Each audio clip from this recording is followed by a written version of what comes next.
Hayırlı kech, hürmetli televizor qarawchilar, yemli aprel kechinde efirda sizni Soba Dolqunlari televideniyesi selamlay. Hem bugün jimga kun chiqarilishida otna informatsion programmasini qararga chaqira. Xabarlar bilan sizni men Gulnoz G'ataulina ham ijod turkumi tanishtiramiz. Hozir qisqacha topshiruvimizda o'rin olashaq yangiliklar turida. Rayonimiz qirlarında yozgi qir ishlari to'liq quvvatini davom etadi. 16 aprelda Hristiyan dini tutuvchilar Ulug' kun bayramini qarshi oladi. Timirchiq avlunda yashovchi Marat Abdurahimov ko'ngil motorlig'ini kartinalarga ko'chiradi.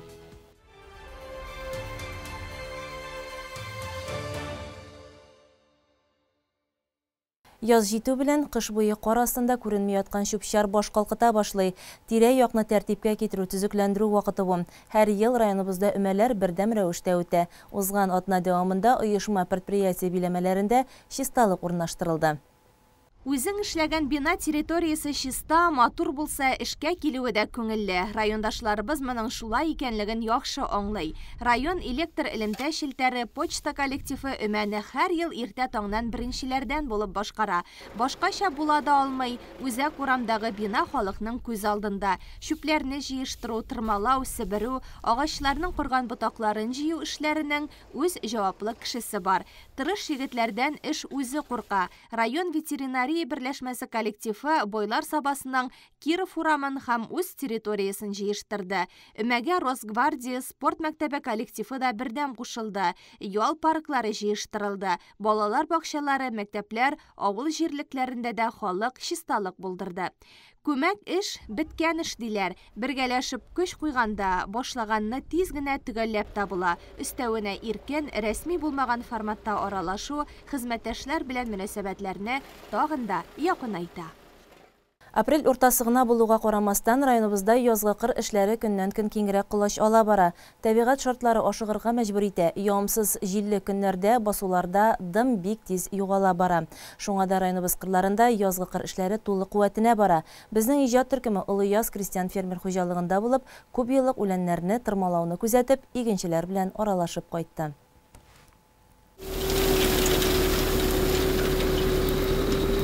Быелгы яз игенчене ашыктыра. Язгы кыр эшләрен тиз арада башкарып чыгу бурычы тора. Чөнки бер тәүлек эчендә гектардан 40 тонна су парга әйләнә. Әхмәтов крестьян фермер хуҗалыгы басуларында бу көннәрдә күп еллыкларны тырмалау бара. Хуҗалыкта басуларның өлгерүенә карап эшне алып баралар. Кичә 2 басуда күп еллыкларны тырмалау үткәрелде. Иртәнге сәгатьләрдә 18 гектарлы басуда Әсгать Нурмиев эшкә кереште. 30 елдан артык гомерен иген икмәк үстерүгә багышлаган механизатор өчен һәр яз сынау. Ел-елга ошамый ди ул. Аның өчен беренче урында тапшырылган эшне намус белән башкару. Зәп тырмаладым инде. Менә бүген монда 18 гектарлы күп еллык үлән басуында тырмалыйм. Моны кичкә сен сау эшләп торсам бетерермен дип торам инде. Ремонтка килгәндә мин ала трактор бик иске булмаганлыктан ремонтка туктап торасы булмады. Инде вакыт ватыллар булган очракта ансын көнендә карап чыгарга туры киләчәк инде. Шул кыш көне фермада күрмәк иттем мин. Яз иртә килде инде, әле менә минем эшләү дәврендә булай иртә килгәне юк, 94нче елны микән. Онда да булай юк, иртә килмәделәр ул. Басулар былтырга караганда әйбәтрәк өлгергән шикелле былтыр кире алмыйча бик азапландык. Булай миңа шулай тыела инде. Мишанба шагындагы 47 гектарлы күп еллыкларны тырмалауда Ибрахим Әхмәдуллин агрегаты эшли. Яңа тырмалау агрегаты көн дәвамында күбрәк эш башкару мөмкинлеге дә бирә. Җирне сыйфатлы итеп үз вакытында башкару һәр кем өчен төп бурыч булып кала. Тырмамында минем 29 тырмам йөри инде. Яйлы тырмалар инде булар. Бик әйбәт. Күтәртәсен, чырасын итеп, чистартып итәсе юк инде, әйбәт, бик әйбәт. Җәйкәреш күп. Битмей ялышмы, басу эшендә, эш битмей колхоз эшендә дигәндәй. Дара күп. Тирис чыгарасы, тирис сыннар адар инде. Саламнар китә, шәннәр башана, адар сука инде актыкта. Кырлык бара бит, ягырлар юк. Ягыр булса бик әйбәт бар иде. Ягырлар юк.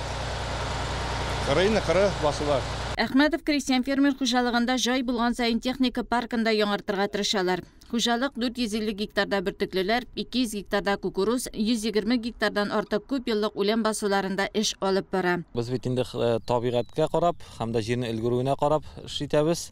Бүгінгісі күнде енді мына көп жылдықларны бітіріп келеміз, енді аларын тоқландырдық, тырмалау ішлері бітіп келе, зәпке кіріп кеттік, зәп енді басулар әрбір участокны айырым қарап, аларға анализ жасап қына тырмалайбыз енді, чөнки ілгірмеше қалып, андан соң енді шулай ук соңга калсаң дагы енді жер катып ките, дым югала, енді бізге ең керек элементларның бірсі бит енді дым. Чөнки дымның жетишмәүчелеге, аның дефицитлыгы безгә аласы уңышыбызга бик каты тәэсир итә. Инде әле менә яулым төшемнәрдә пәккә күренми, шуңа күрә инде без инде беренче чиратта инде шушы дымны саклау буенча эшне алып барабыз инде. 220 гектар общий инде бу ел яңадан шәшиләсе бузылып шәшиләсе участоклар бар, 120 гектар яңадан өстәп шәшәсе була. Алла бирсә. Шулай ук безнең инде кукуруз 200 гектар, тоже кормовой культура бит инде. Яңадан 450 гектар безнең зерновой шәшиләсе бар бу ел. Аның инде 150 гектары, 120 гектары көздән шәшилде. Аның да торышлары субханалла, Аллага шөкер, бик матур куандырырлык инде бүгенге көндә. Хуҗалык җитәкчесе Райнур Әхмәтов язгы эшләрен үз кешеләре белән вакытында башкарып чыга алачакларына ышана. Хуҗалыкның тырыш игенчеләре дә кыр эшләре вакытында армый-талмый басуда хезмәт куялар. Гомер буе хуҗалык җитәкчесе булып эшләгән әтисе Гыйлфан абый да аңа һәрчак терәк, киңәшче. Һөнәрләр илендә проектын дәвам итеп, бүгенге чыгарылышыбыз Соба аграр көллиятының икътисадчылар һәм бухгалтерлар факультетына багышлана.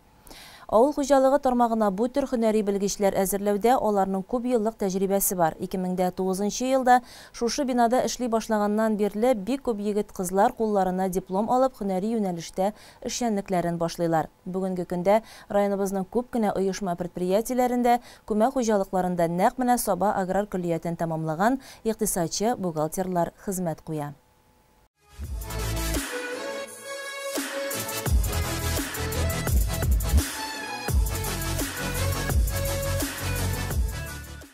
Соба аграр көллиятының һөнәри белгечләр әзерләүдә максатчан юнәлешләренең тагын берсе бухгалтер-икътисадчылар факультеты. Акча, соннар илендә бары тик тирән белемлеләр генә киң колач белән йөзеп китә ала. Бу өлкәдә белгеч булу еллар аша килгән тәҗрибә нәтиҗәсе, ә оеткысы уку йортында салына. Акча санаганны ярата. Бу акыллы гыйбарә барыбызга да таныш. Без хәзер зур акчалар һәм күп акча әйләнеше заманында яшибез. Акча кулдан кулга гына түгел, бигрәк тә төрле оешмалар арасында төрле урау юллар үтә. Менә шушы акча юлын дөрес юнәлешкә килүдә икътисадчы бухгалтерларның төпле белеме зур әһәмияткә ия. Соба аграр көллияты коллективы бу асылны аңлаган хәлдә икътисадчы бухгалтерлар әзерләүдә бердәм көч куя. Икътисадчы бухгалтерлар факультеты 3-нче курс студентларының урак өсте вакыт хәзер. Дәрес укулар тәмамланып, диплом алды мәшәкатьләре белән янып көйеп йөргән көннәре. Бүген менә тагы да бер җаваплы баскыч хезмәт практикасының язма эшләрен тапшыралар. И вы 2 недели работали по производственной программе, которая была дана нами преподавателями из колледжа. Махсус фәннәр укытучы Гөлнара Тимошаихова студентларының язма эшләрен кабул итүче, аны бәяләүче дә. В нашем колледже есть много факультетов, на которых учатся студенты. Одним из главных является экономика и бухгалтерский учет. На сегодняшний день здесь учатся 74 студента на 1-м, на 2-м и на 3-м курсе. Все по одной группе. Моннан 2 атна элек бу егет-кызлар районыбызның төрле хуҗалыкларында укуларының хезмәт практикасын үтәләр.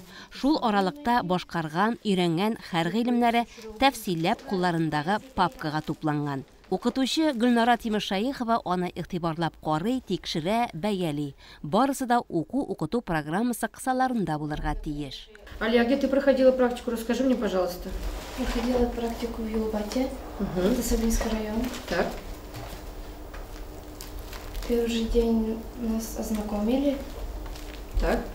И в течение 2 недель мы работали с программой 1С. А у вас программа 1С тоже разрешили вам работать, да, в программе 1С? Да, там есть экономист, который окончил Саблинский аграрный колледж. Да, там работает у нас Файруза. Она тоже училась у нас в колледже. Все было легко работать, понимали. Алия Ныкрат Аланы кызы райондашларының биредә укып кайтып, хезмәт юлларын башлауларын белә ул. Алар белән аралашып, күллияткә булган кызыксынуы сабага алып килә аны. Инде менә быел кулына диплом алырга әзерләнә. Безнең 2нче курстан башлап практика башлана. Без менә әле 2 атна элек практикага бардык, производство практикага. Ул безнең 2 атна булды. Шушы 2 атна эчендә biz türlü dokumentar белән эшләдек. Иң беренче чиратта 1С программасында эшләдек. Мин үземнең практиканы Юлбатта үттем. Ул Соба районына керә. Иң беренче көнне безне шул хуҗалык белән таныштырдылар. Документларны күрсәттеләр.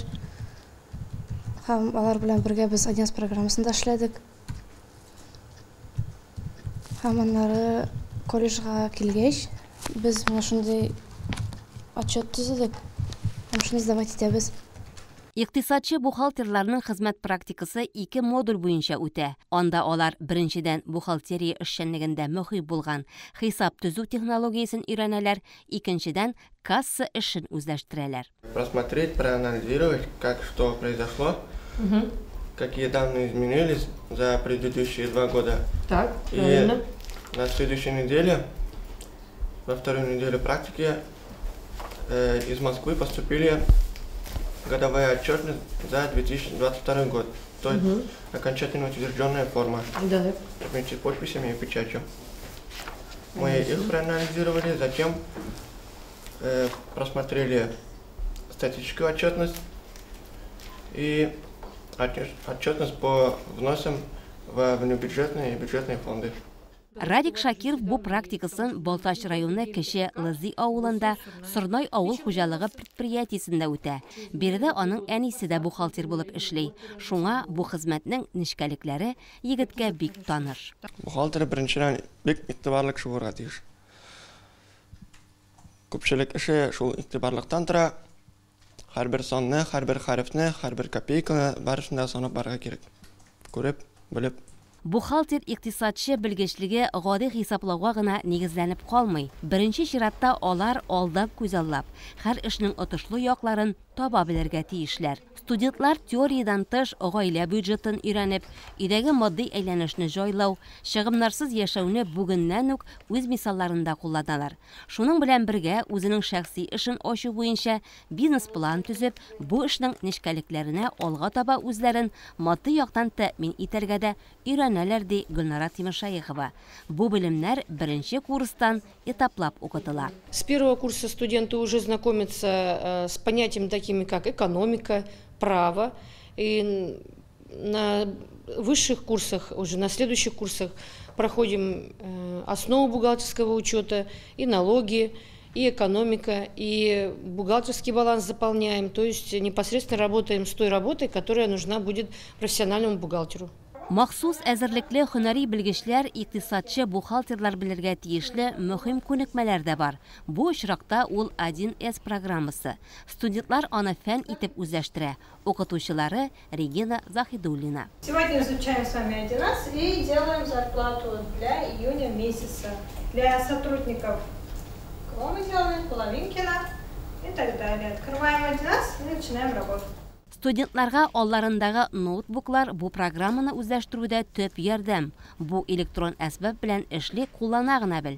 Юлларын ул үзе ача. Бухгалтерлар 1С программасын белергә тиеш инделәр. Обязательно бөтен учреждениеләрдә кулланыла 1С программасы.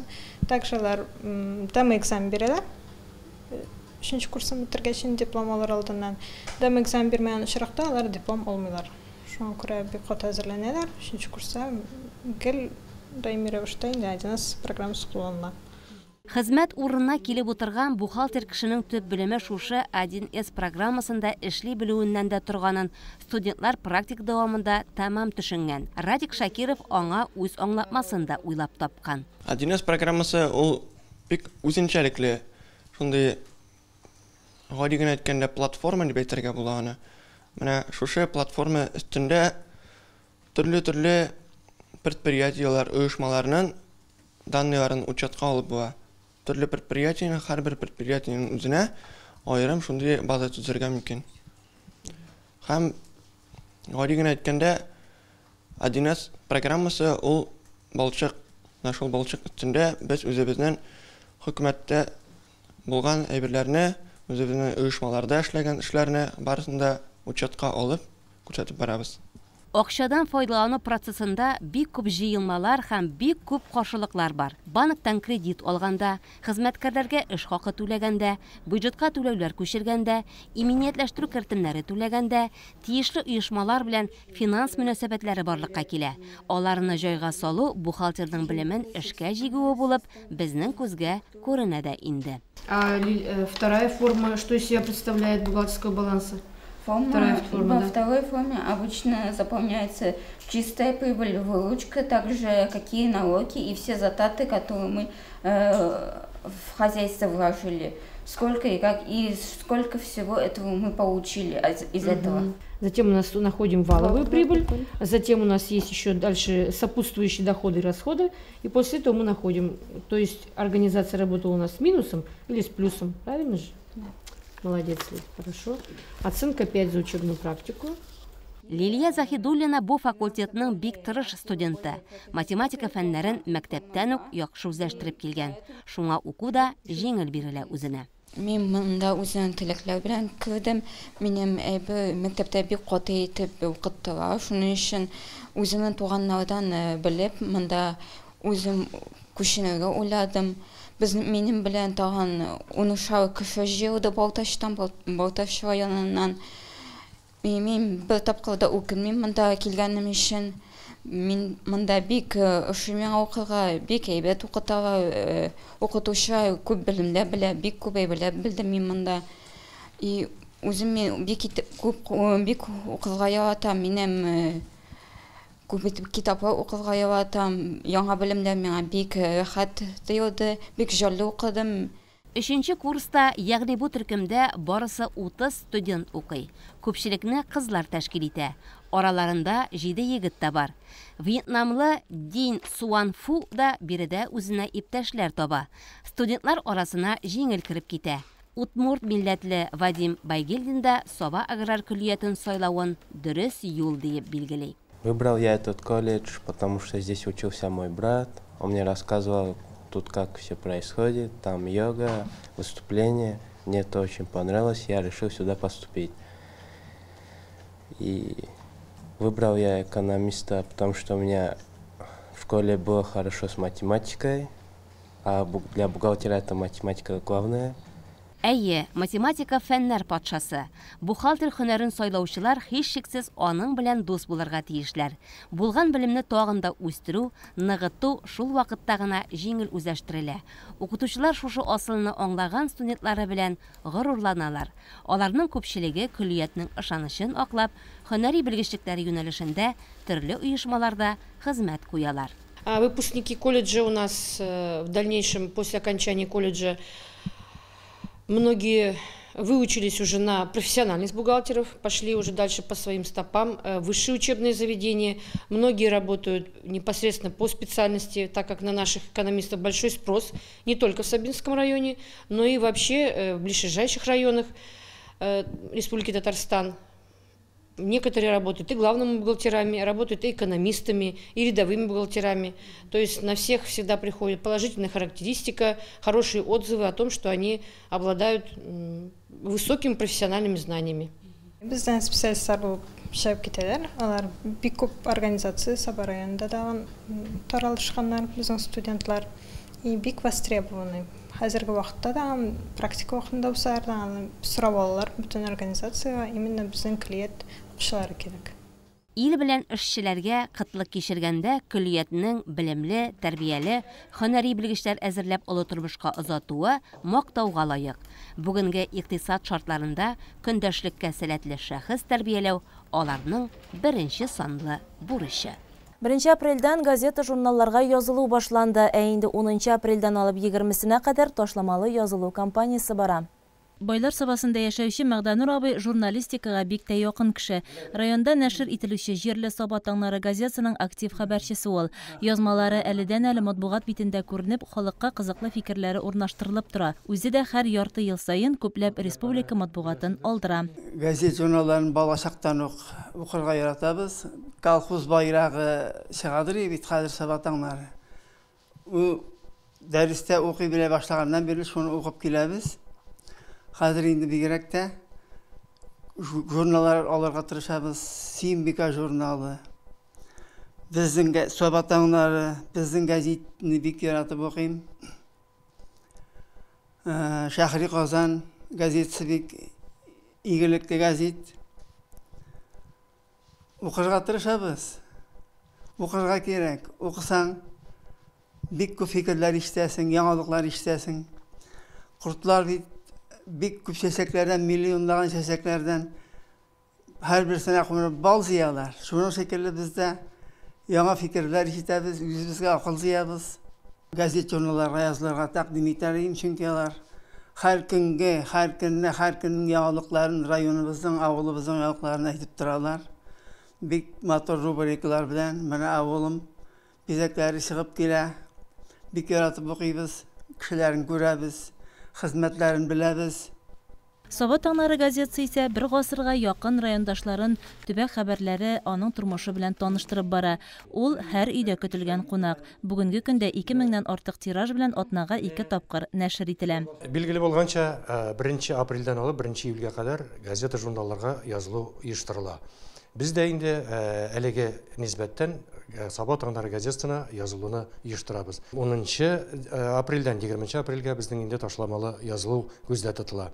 Әлеге эш безнең инде бүгенге көндә башланып китте. Минем әйтәсем килә, газета укучыларга, гомумән радио тыңлаучыларга, телевидение караучыларга бу форсаттан файдаланып калуыгызны сорар идем. Чөнки бәяләрдә үзгәлек сизелә.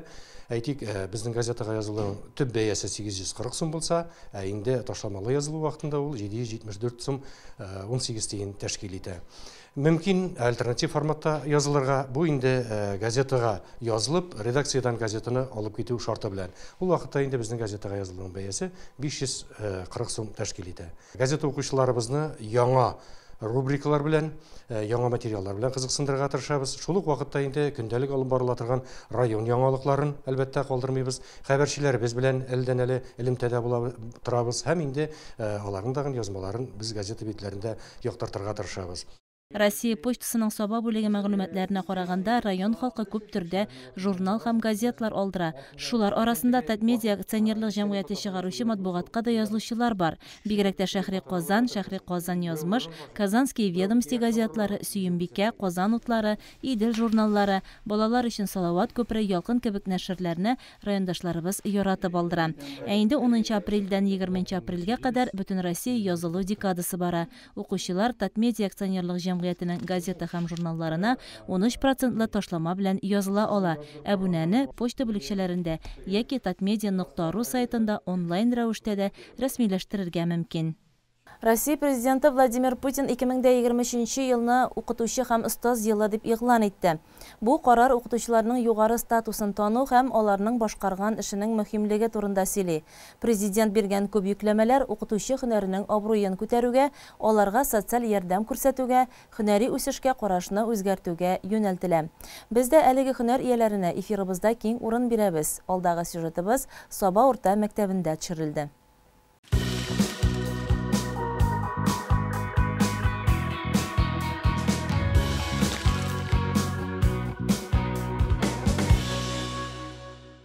Укытучы булу, фәрештәләр язып бетерә алмас изгелек дип язган татар шагыйре Рифат Сәлах.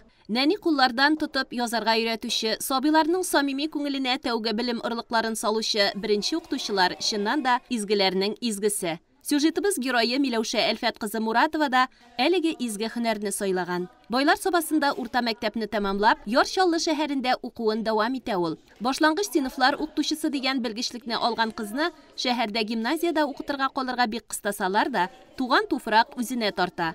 Яшь белгеч хезмәт юлын Иләбәр мәктәбеннән башлый. Шушы мәктәп ябылганчы 17 ел шушы мәктәптә эшләдем.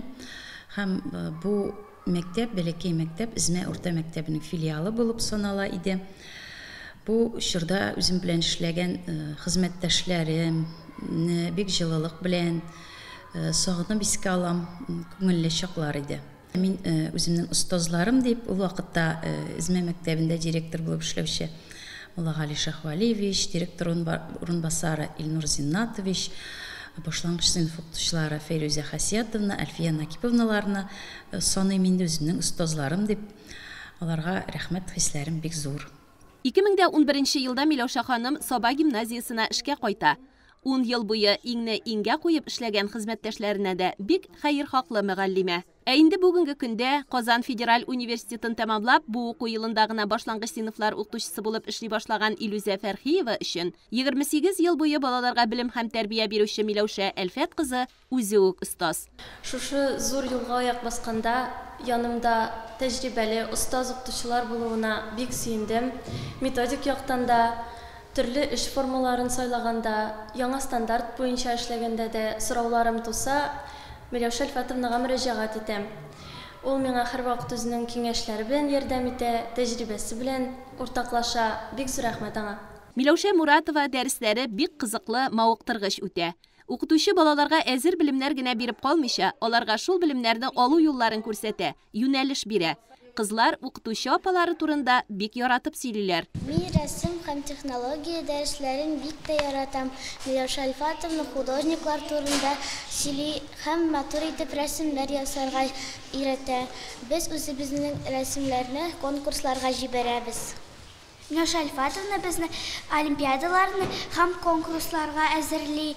Эрудит һәм Эверест. Без аларда җиңүче һәм победитель булып чыгабыз. Без математика дәресләрен бик каты яратабыз. Без Миләүшә Әлфәтовна белән Казаннарга һәм бассейннарга барабыз. Без кышкы каникулларда гел таушурга бардык. Без гел кафеларга керәбез бергә. Безнең дәрестә кызык та була, кайбер вакыт авыр була.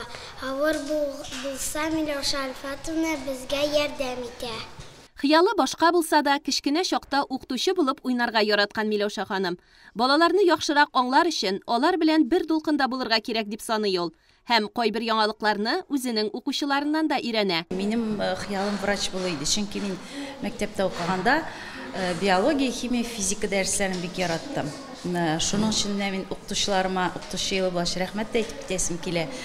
Беренче укытучым Клара Хасановна, биология укытучысы һәм сыйныф җитәкчем Рәфидә Мансуровна, хәзер инде мәрхүм булган укытучылар, физик укытучылар Клара Шайхулловна, Солтан Гилманович, химия укытучым Суфия Гилемхановнага рәхмәтлемен. Хәзерге замана укытучысы ул мотиватор булырга тиеш. Чөнки хәзерге балалар бит инде алар анда мәгълүмат чаралары бик күп, алар укуның бик кирәклеген аңлап бетермиләр. Димәк, хәзерге заман укытучы мотиватор, кызыксындыручы булырга тиеш. Һәм хәзерге заман укытучысы мин навигатор булырга тиеш дип уйлыйм. Бу ничек аңлыйм инде мин моны, чөнки менә һаман да шул мәгълүмат күп, аның күбесе дөреслеккә туры килми. Укытучы ул асылын, дөресен генә сайлап алырга ярдәм итүче булырга тиеш. Күп әйберләрне мин шушы балалардан өйрәнәм, мәсәлән, вертикаль видеоларны монтажларга өйрәндем мин алардан. Һәм мин моны түбәнлек дип санамыйм. Замана укытучылардан бик күпне таләп итә. Аларга бала күңелен аңлый белүче психолог та, үз фәнеңне төптән белүче галим дә, техника белән дус булган инженер да булу кирәк. Ләкин эш урыныңда уңайлы шартлар тудырылган, хезмәтеңне күрә белгән җитәкче дә булса, эшеңне сөенеп башкарасың. Саба урта мәктәбе директоры Данис Яруллин безнең геройга бары тик уңай яктан гына бәя бирә. Әлеге һөнәр беренче чиратта сабырлык һәм түземлек сорый. Икенчедән, балаларга карата мәрхәбәт таләп итә. Шуннан да безнең Миләүшә Әлфәтовна балаларны чын күңелдән ярата, аларга һәрвакыт үзеннән ярдәм кулын суза. Миләүшә Әлфәтовнага шушы авыр да, мактаулы да хезмәтендә бары тик зур уңышлар телим. Киләчәктә дә бергә матур итеп эшләргә язсын.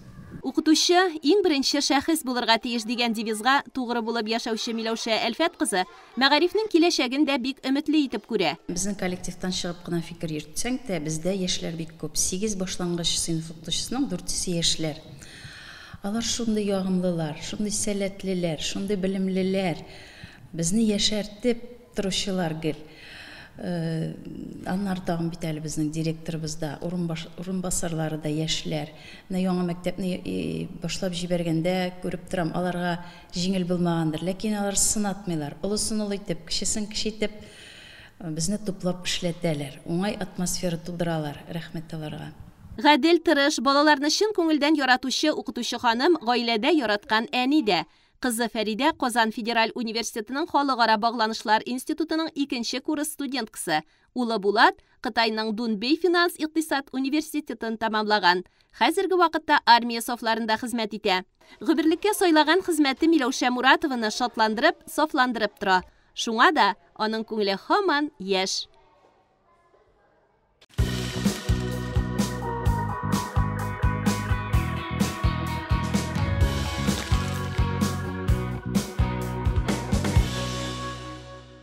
Халкыбыз талантларга бик бай, җырчы, биючеләр, төрле уен коралларында уйнаучылар үз һөнәрләрен сәхнә ярдәмендә халыкка танытсалар, рәссамнар читтәрәк калып килә. Тимершык авылында яшәүче рәссам Марат Габдрахимов мәсәлән картиналар иҗат итә, шәҗәрәләр ясый, кабер ташларына яза. Аның иҗаты белән танышырга тәкъдим итәбез.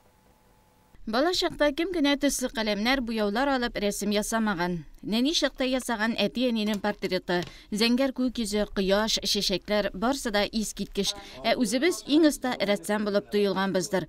Ләкин бик сирәкләр генә рәссам булып китә. Тимершык авылында яшәүче Наил абый һәм Мәгъмүрә апаның 6 баласы да рәсемне бик оста ясый, ләкин Маратлары өчен ул һөнәргә, яшәү рәвешенә әйләнә. Безнең әти-әниләрдән үзе әйбер әйтми торганнар, каршы килмиләр. Мин дә инде укыган вакытта инде укытучылар да куша инде бала чактан шул стеногазлар чыгарып, шундый эшләр эшлим инде. Аннан соң безнең инде Загидуллин Сәйдә шай бар янда Кызылмиша мәктәбендә укытучы. Ул бик оста рәссам, менә ул безнең төп укытучы шул булды инде. Ул безне бөтен нәрсәгә өйрәтеп, әле мин аңа Казанга барганда да укырга барырга инде, менә апалар училище бар икән шундый дип барлап кайттылар да инде. Аннан соң мин аның янына барым микән шунда дип кайтканым, ул барып кара дип әйтте инде. Ул вакытта экзаменнар белән алалар яланда. Рәсемнән, живопистән без аларның бик аңлап та бетермәгән ул балалары. Мин анда экзаменнарны әйбәт биреп, шунда укырга алдылар инде мине. Шунда укып бетердем. Тимершык урта мәктәбен тәмамлагач, Марат 1983-85 елларда Казанда рәссам бизәүче һөнәрен үзләштерә һәм аңа гомер буе тугры була. Бүгенге көндә ул Саба интернат мәктәбендә балаларга шушы юнәлештә белем бирә. Аның иң яратып эшләгәне картиналар. Шулар арасында натюрморт, туган як, портрет жанрында ясалганнары аерылып тора. Натюрмортлардагы җылы, якты төсләр күзләрне дә, җаннарны да иркәли. Рәссамның картиналары арасында күренекле шәхесләребез Хулгали, Риза Фәхретдин, Шихабетдин Мәрҗәни һәм башкаларга багышланганнары да бар. Сугыш ветераны Габдрахим бабай картинасы гаилә өчен аеруча кадерле, якын. Габдрахим бабайны мин 2 ел элек эшләгәнем. Ул үзе сугышта катнашып инде, окопта ятып, бер аягын üşетеп, теге бер аягын кискәннәр яның. Бер аяк белән кайткан инде ул.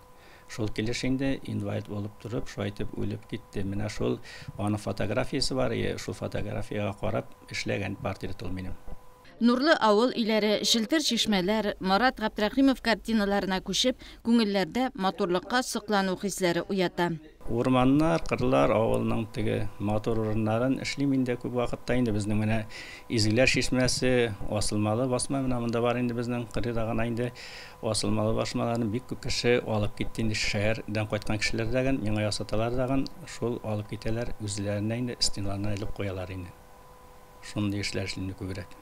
Барып та карадым, фотография итеп тап кайттым, күз алдына да китердем инде, шайтырып эшләгән инде бусы иң беренче ясаганы бу. Аннан соң моны күреп инде бик күп кешеләр эшләтеп киттеләр, төрле ракурсларда ясап мине. Вастанрак тагын, кырыйданрак тагын, монда инде ясап бирдем инде бер 8-9 ничә икән дә хәтерләмим инде, бик күп кешеләргә ясап бирдем инде. Хәзер шәҗәрәләр ясату актуальгә әйләнде. Монсы бик зур җаваплылык, төгәллек таләп итә торган эш. Бөтен кеше белән дә бер төсле булып чыкмый бит инде. Кемдер схемасын менә үзе ясап килә. Теге исемнәрен куеп, бабасының исемен куянда, атасының исемен, баласының исемдерін қойып, қайсы бір кіші список қанап келейінде, например, аның енді схематик рәйері үшінде башта ойларға керек бітінде. Ondan soň şunu biz bitinde ağaç şekilde işleyip zany ağaç resimine kirtip indi butaqlarını ayırıp şu aytып işleyim indi. Kişinin zakazına qarab indi bunda. Zorluğu da, razmeri da, nişe tibişlerge onda bir nişe kişi indi hazır iri bilen xatını yağını işlettiler de iki ağaç üsüp baradağın indi. Üskemünge iki butaq birge qoşuladağın şu aytып üsüp kite onda indi yasatqan kişiler buldu mene. Kişi nişetip qoşayındı. Bir kişitin bit ahırdan buzulsa bir butağına jitmezse, например, ol tege sinagana bir butaq kimgadir balası jitmeyen şekilde bulabitinde şuna göre onda indi her vaqtda ihtibar bilen tege ihtibar bilen işler kerak. Marat Gaptraqimovning tag'in bir javobli da igilikli da ishi turida aytib o'targa kerak. Ul qabr toshlari yoza. Eng boshda endi qozonlarga borib ishlagan ustaxonalarga kirib qarab chiqdim endi. Ondan so'ng toshlarin qo'yanalar ekan, bilishdim endi, ekringa shu aytib ishlab qaradim endi. Boshda gil shulay chiqmaydi, har ustarga endi shig'aydi. Men endi qaysi bir kishi stanokdan ishlaydigan, qaysi kishi piskastroyni pistol bilan ishlaydigan, men endi qo'ldan ishlayman. Meniki qo'ldan ishlangan ish endi. Timirchiq avlunda yashovchi rassom Marat Gaptraqimov ishin rasm yasau ul hunar hobbigina tugul, ko'ngil holati. Shunga da aning har kartinasida yoqtiliq, jililiq, motorliq bir butun bo'lib yashay. Bu atın ahırında, yani 16 aprel yakshanba günü Hristiyan dininde buluşular Ulu Gün urazası tamamlanu, hem Hristos'un yangadan tirilü günün beyram etecekler. Pasxa aldından Pravoslaviya dinindegiler uraza tuta. Post vaktinde süt, balık, yumurka hem itli oşlardan baş tartalar. Hem uzakka suzulgan posttan son mul tabun əzirliler. Elegilikten kelgen uğrıv gadet boyunca beyram kulişleri pişirile, yumurkalar buyala. Eligi riziklarını izgilendiru digen çünçe de yaşay. Bu günü Hristiyan halka bir-birsine izgi tilek eytip yumurka bulak ite. Turmuş simvolu bulgan yumurkalarının sonu kübrek bulgan sayın şatlıq süyünüşler de şiksiz bula dip sonaladiler.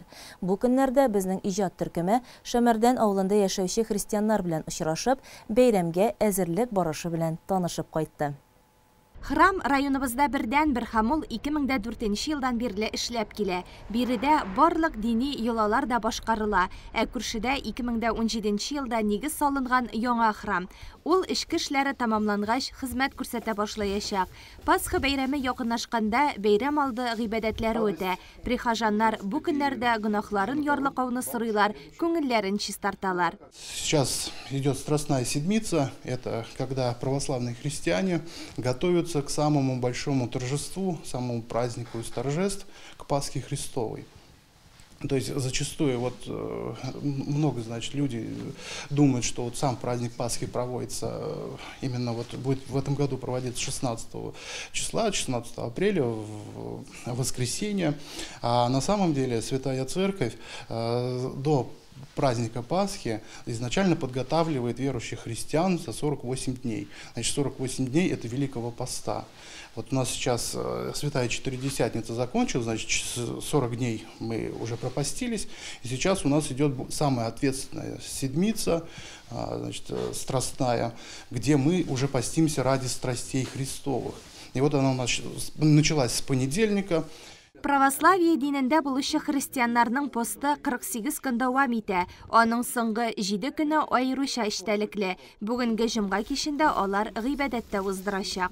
А в пятницу будет Спаситель Иисус Христос распят на кресте.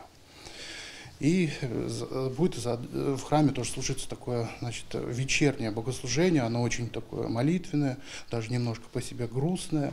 Это будет погребение Спасителя. Это вот эти, значит, евангельские все события, которые вот мы читаем, так, значит, он будет распят, снят со креста.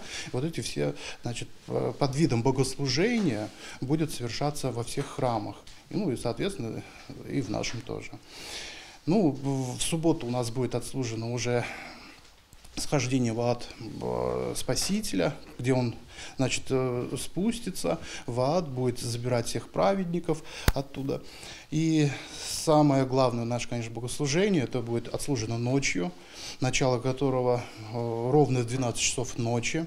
Она начинается с крестного хода, где под колокольный звон православные христиане, значит, с молитвенным пением обходят вокруг церкви. А потом, значит, христосуются, уже приветствуют пасхальным приветствием друг друга «Христос воскресе», и заходят в храм, и начинается, значит, богослужение уже само пасхальное. Оно самое торжественное, самое радостное и самое великое для каждого православного христианина, потому что в ней Господь побеждает смерть. Христианнар яшәүче һәр йортта бәйрәмгә әзерлек башланды. Зоя Яковлеваның йортына шыршы ботакларына басып керергә кирәк. Бу серлелекнең аңлатмасы. Пасха көнендә идәнне юарга, себерергә ярамый. Өйгә кергән йомырка җыючы балалар күп вакыт аяк киемен салмаганлыктан шыршы ботаклары чисталыкны тәэмин итүче ролен үти. Яковлевлар чын керәшен татар гаиләсе бәйрәмнең барлык йолаларын белеп башкаралар. Мин Күкмара районы Күршетбаш авылында туып үстем. Biz гаиләдә 6 бала идек. Әнием Шипши керәшен, әтием Шипши керәшен булды инде. Керәшен гаиләсендә. Ул вакытта ширкәүгә йөрүне бу кадәр үк белмәдем инде мин. Бала чак булганлык белән дә белмәендер инде ул. Оннары без күченеп мендек Пчеловодка.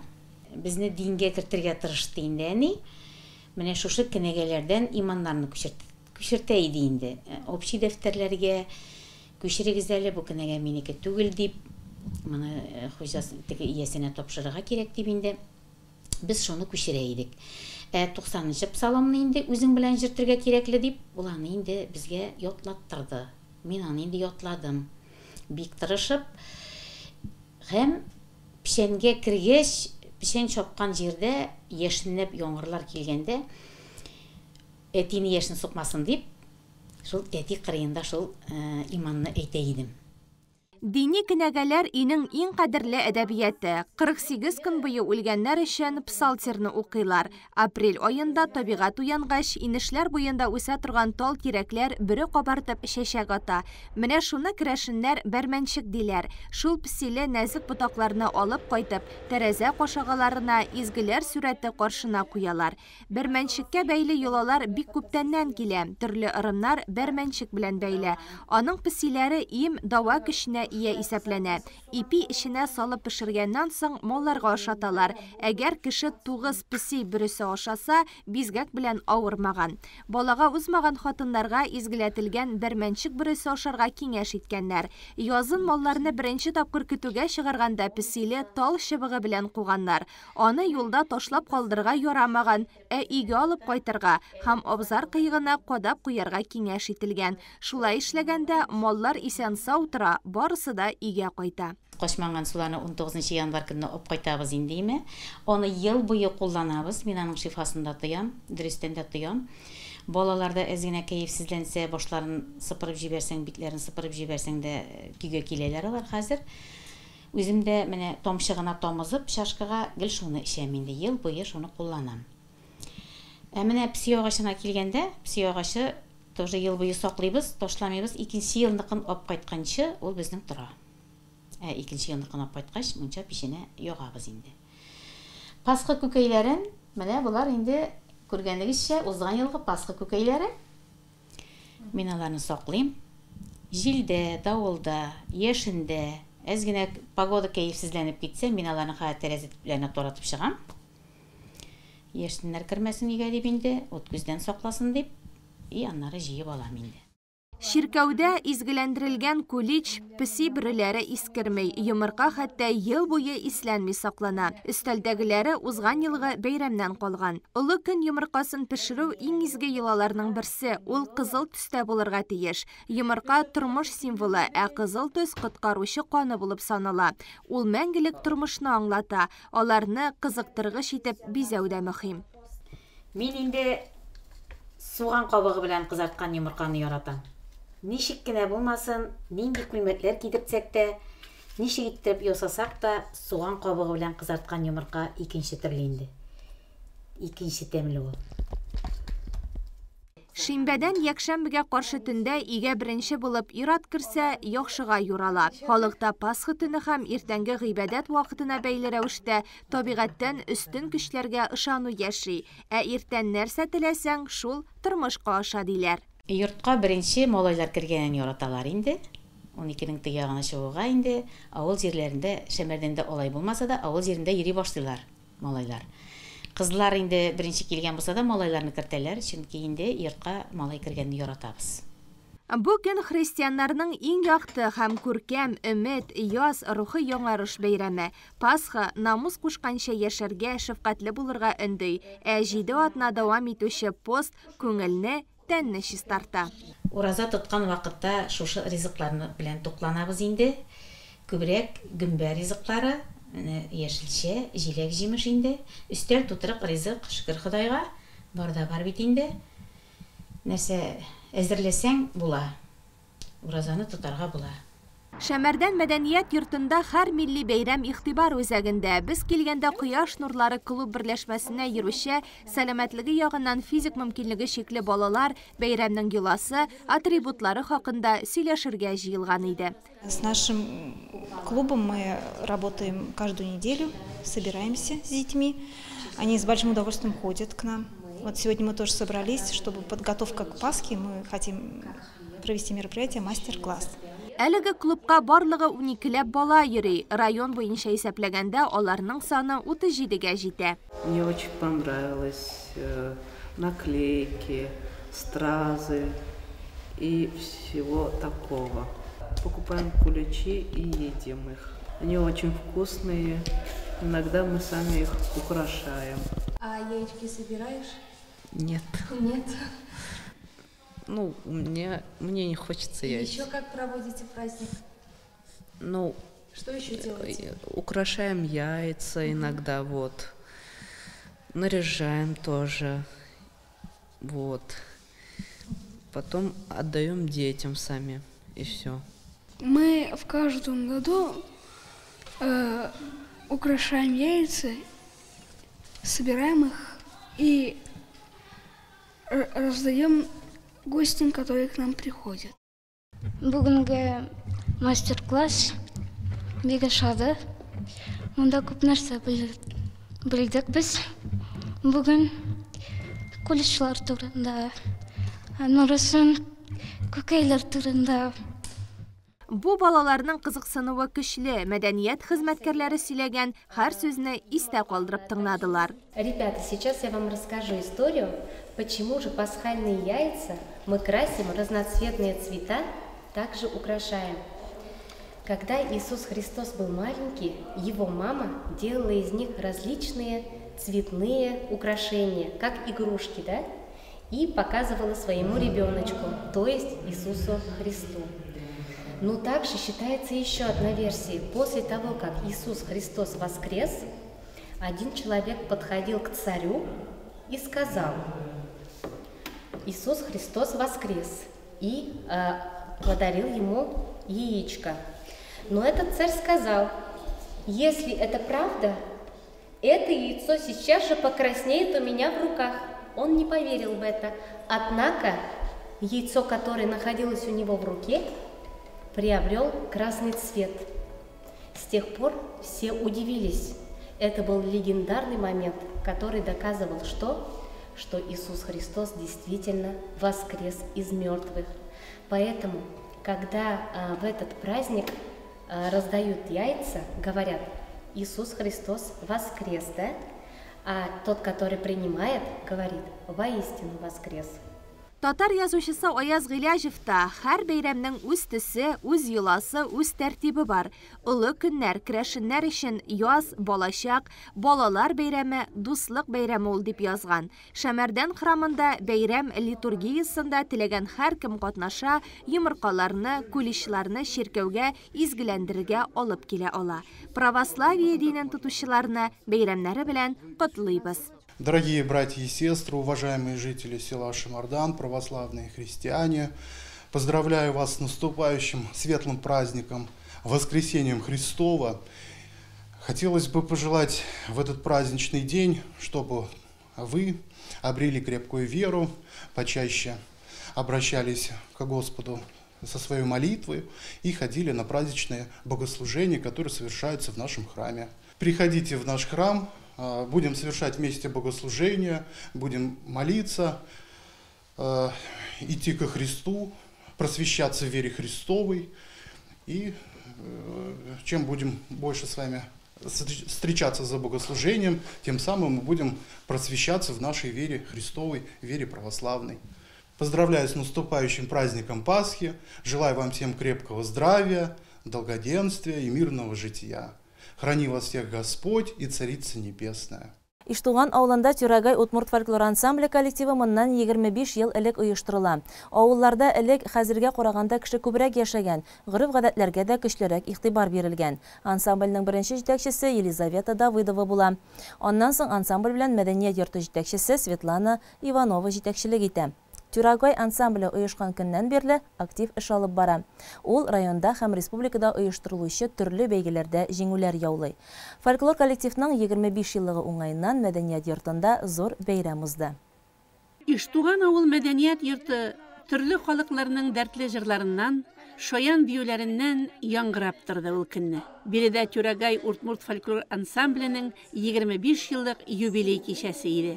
Әлеге тантанага Казаннан һәм тирә күрше районнардан төрле милләт ансамбльләре килгән. Сәхнәне балкытып беренче булып Тюрагайлылар чыкты.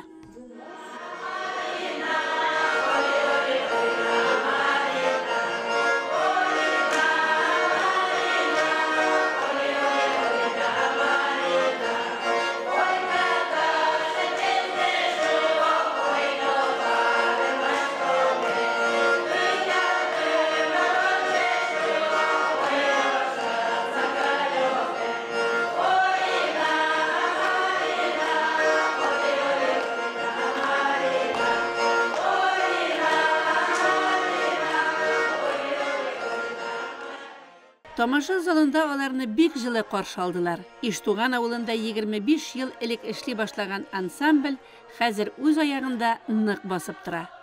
Репертуарда яңа җырлар арта, сәхнә киемнәренең дә килешледән килешлесе тектерелә. Соба районы мәдәният бүлегедә ансамбль эшчәнлегеннән бик канәгать.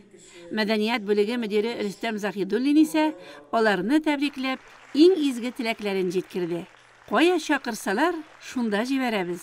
Барсыннар, чыгыш ясасыннар, дөнья күрсеннәр диде ул.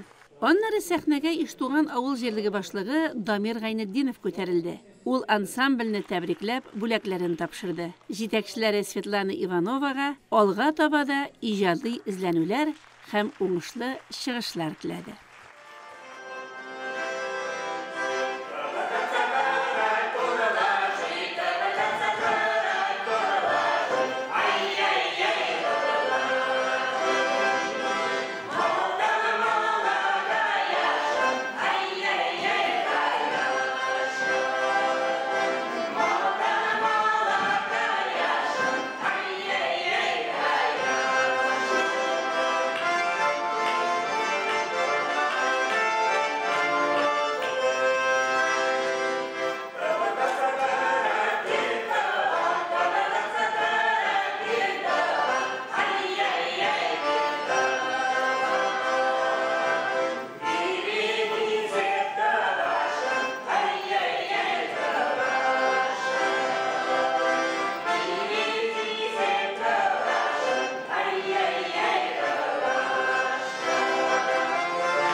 нәқ жырдағыша. Біз аларның келуін, сәхнә тотуларын, шығыш ясауларынан бик қанағат қалдық. Ул йорты Казаннан, Халыклар дуслыгы йортыннан Сәләм Шуаш фольклор ансамбле, Сыңгырау Турна башкорт ансамбле, Балташтан Вуюз Удмурт фольклор ансамбле, Питрәштән Асыл Тәнкә крәшен ансамбле, Икшермәдән Сударушки рус ансамбле, Шикшедән Зиләйлүк, Иштуганнан Умырзая ансамбльләре чыгыш ясады. Халыклар дуслыгы йортыннан Удмурт якташлык җәмгыяте җитәкчесе Ольга Шарипова, Соба районы удмуртларының якташлык җәмгыяте җитәкчесе Анатолий Макаровлар исә халыклар дуслыгына әйләнгән әлеге зур бәйрәмнең дәвамлы булуын теләделәр.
Тамаша залында отырушы һәр кем һәр чыгышны йотлыгып карады. Ә без исә, хөрмәтле телевизор караучылар, аның тулы вариантын сезгә алдагы программаларыбызның берсендә күрсәтербез. Отна информацион программасында бүгенгә менә шундый яңалык хәбәрләр иде. Иртәгә Рамазан аеның 24-нче көне сәхәр ашау 2 сәгать 2 минутта тәмамлана, авыз ачу 18 сәгать 44 минутта булачак. Тоткан уразаларыгыз савапка булсын. Хәзер реклама чыгарылышы урын алыр, аннан соң җырлы бүләк тапшыруын карый аласыз. Кичләрегез, ялларыгыз файдалы һәм тыныч үтсен, бер-беребезне хөрмәт итеп, яклап һәм саклап яшик. Исән сау булыгыз.